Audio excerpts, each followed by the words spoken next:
What you gonna do with all that green? I'm gonna feed my monkeys with it. They all hang out by the pool next to my backyard roller coaster with my face on a giant poster. Tonight we're having oysters with the Kobe steak in the toaster.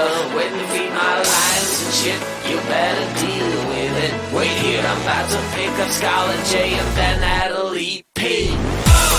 What you gonna do with all that cash? I'm gonna stay out in an all-nighter bash. I'm gonna buy myself a nice suit and tie, and then I give my boss the finger in my private jet flyby.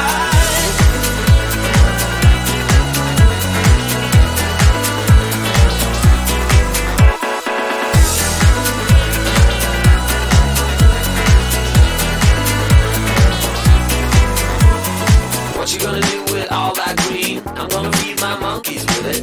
They all hang out by the pool next to my backyard roller coaster with my face on a giant poster. Tonight we're having oyster with the Kobe steak in the toaster. Waiting to feed my lions and shit. You better deal with it. Wait here, I'm about to pick up Scarlett J and then Natalie P.